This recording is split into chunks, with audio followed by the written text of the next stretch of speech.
Kostumet, kohëve të fundit shumë shpesh, në bashkëpunim të ngushtë me kushtrimin, është Emira Ymeri, kostumografja e njohur, për gëzime për punën. Faleminderit. Sigurisht është më lehtë të vishën dy personazh se sa 30 që ndrohen nga 2-3 herë, apo jo?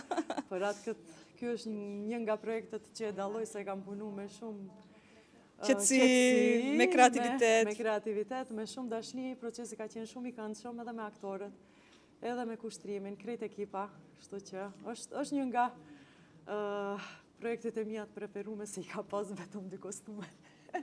Shumë pak stres. Edhe kostumet e kombinuara me skenografin, shumë bukur, si gjithmonë, me sens. Jemi munduar edhe me koloritin, me gjithçka, me u kombinu. Kjo ka qenë edhe ideja e regjisorit, kështu që. Emira, është ndryshe të veshësh një personazh dhe ndryshe të veshësh një njeri që do prezantoj një kreacion tëndin. Absolutisht që po. Besoj që tani më ja ke marrë dorën kësaj pune. Ja ka marrë dorën dhe si e vesh një personazh për ata që nuk e din? Si e vesh një personazh normal, në fillim bazohem tek idetë e regjisorit. Çfarë koncepti ka në shfaqje. Pastaj gjithashtu edhe mundohem t'i jap ngjyra të stilit tim. Gjithmonë duke ju përshtat karakterit edhe personazhit. Gjë që e them gjithmonë, dallon shumë krijimi një personazhit në fushën e kostumografisë nga krijimi një outfitit në fushën e dizajnit të modës. Janë dy gjëra totalisht të ndryshme. Gjithnjë në fund del diçka e bukur, patjetër. Shpresoj. Ku prek ti, dora jote duket, apo jo? Faleminderit. Për ndryshe ne të kujtohet që e kishim atë fushatën jo me farmerka?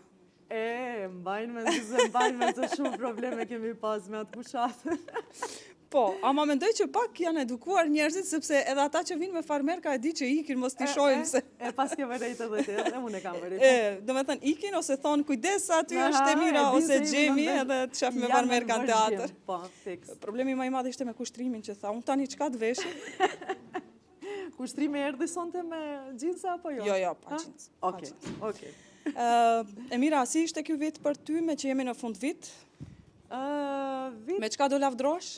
Do lavdrohem me shumë punë? Të paktën jam shumë e lumtur se kemi pas shumë projekte, kemi arrit me përfundu shumë projekte të suksesshme gjithashtu, dhe uroj që edhe viti tjetër na vazhdojnë kontinuitet, ashtu siç ishte 2025, ndoshta edhe më shumë se sa 2025. Me këtë do lavdrohem, me shëndetin, faq Zotit, që e gëzojmë edhe që na mundson që të punojmë edhe të mundohemi sa më shumë. That's it. Emira, me që është kanali im edhe unë kam një personazh shumë dashur, mbesën tënde që të shkruan Borën. A t'ja bëjmë një përshëndetje bashkë për fund vit? Një surprizë? Shpirti i tetës, Bora ime, dashuria ime, drita ime, të dua shumë o jetë, të paqa gjithmonë e jetë, u bëf shkrenaria familjes dhe ta dirë se teta të do shumë. Bora, edhe kjo teta pas të donë shumë t'je din kush është. Faleminderit shumë, Emira. Faleminderit ty, Gjemi. Edhe në fund, ftoj të gjithë të përcjellin luajderën.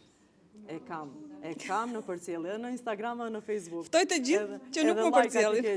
I ftoj gjithë sepse ky kanali Luaj Derën është një kanal i veçantë, do të kisha thënë, nga gjitha kanalet tjera, sepse mbi të gjitha aty diskutohet, flitet dhe keni personazhet e kulturës, së artit, gjithashtu që e përfaqësojnë më së miri, do të kisha thënë, kulturën dhe artin në vendin tonë. Faleminderit. Faleminderit juve.